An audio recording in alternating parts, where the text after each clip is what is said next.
I'm interested in the science. What does the best available balance of evidence published in the peer-reviewed medical literature show right now? It says they should give you their sources so you can make up your own mind. Vinegar has evidently been used as a weight loss aid for nearly 200 years. But does it work?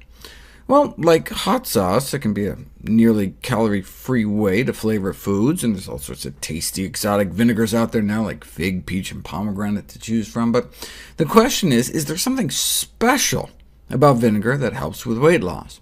Vinegar is defined simply as a dilute solution of acetic acid, which takes energy for our body to metabolize, activating an enzyme called AMPK, which is like our body's fuel gauge. If it senses that we're low, it amps up energy production, tells the body to stop storing fat and start burning fat.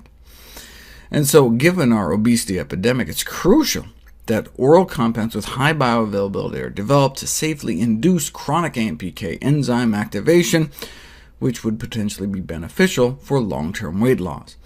No need to develop such a compound, though, if you can buy it at any grocery store. We know vinegar can activate AMPK in human cells, but is the dose one might get sprinkling it on a salad enough? If you take endothelial cells, blood vessel lining cells from umbilical cords after babies are born, and expose them to various levels of acetate, which is what the acetic acid in vinegar turns into in our stomach, it appears to take concentration of at least 100 to get a really significant boost in AMPK. So how much acetate do you get in your bloodstream sprinkling about a tablespoon of vinegar on your salad? You do it 100, but only for about 15 minutes. And even at that concentration, 10 or 20 minutes exposure doesn't seem to do much. Now, granted, this is in a petri dish, but we didn't have any clinical studies until we did. A double-blind trial investigating the effects of vinegar intake on reduction of body fat in overweight men and women. Now, they call them obese, but they were actually slimmer than your average American. In Japan, they call anything over a BMI of 25 obese, whereas the average American adult is about 28.6. But anyway, they took about 150 overweight individuals and randomly split them into one of three groups: a high-dose vinegar group, where they drank a beverage containing 2 tablespoons of apple cider vinegar a day; a low-dose group, where they drank a beverage containing only 1 tablespoon of apple cider vinegar a day; and a placebo control group, where they had them drink an acidic beverage they developed to taste the same as a vinegar drink, but using a different kind of acid, so there was no acetic acid. No other changes in their diet or exercise. In fact, they monitored their diets and gave them all pedometers so to make sure that the only significant difference between the three groups was the amount of vinegar they were getting every day. This is where they started out. And within just 1 month, statistically significant drops in weight in both vinegar groups compared to placebo, with higher dose doing better than the low dose, which just got better and better month after month. In fact, by month 3, the do-nothing placebo group actually gained weight, as overweight people tend to do, whereas the vinegar group significantly dropped their weight. Now, was the weight loss actually significant, or just kind of statistically significant? Well, that's for you to decide. This is in kilograms, so compared to placebo, the 2 tablespoons of vinegar a day group dropped 5 pounds by the end of 12 weeks. That may not sound like a lot, but they got that for just pennies a day without removing anything from their diet.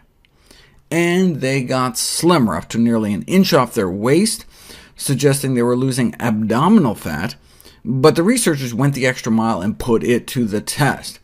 They put the research subjects through abdominal CT scans to actually directly measure the amount of fat before and after in their bodies. They measured the amount of superficial fat, visceral fat, and total body fat. Superficial fat is the fat under your skin that makes for flabby arms and contributes to cellulite, but visceral fat is the killer. That's the fat, shown here in white, building up around your internal organs that bulges out the belly. And that's the kind of fat the placebo group was putting on when they were gaining weight. Not good. But both the low-dose and high-dose vinegar groups were able to remove about a square inch of visceral fat off that CT scan slice. Now, like any weight loss strategy, it only works if you do it. A month after they stopped the vinegar, the weight crept back up, but that's just additional evidence that the vinegar was working. But how? A group of researchers in the UK suggested an explanation. Vinegar beverages are gross.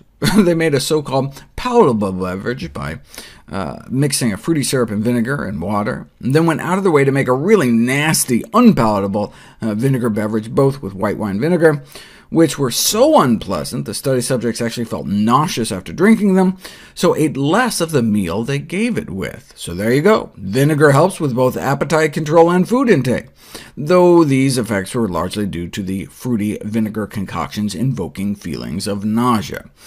So is that what was going on here? Were the vinegar groups just eating less? No. The vinegar groups were eating about the same compared to placebo. Same diet, more weight loss, thanks perhaps to the acetic acid's impact on AMPK.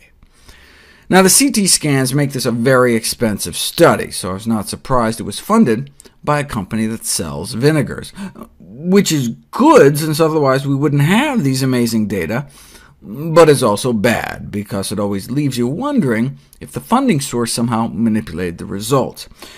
But the nice thing about companies funding studies about healthy foods, whether it's some kiwi fruit company or the National Watermelon Promotion Board, watermelon.org, check it out, is that, what's the worst that can happen? Here, for example, if the findings turned out to be bogus, worst comes to worst, your salad would just be tastier.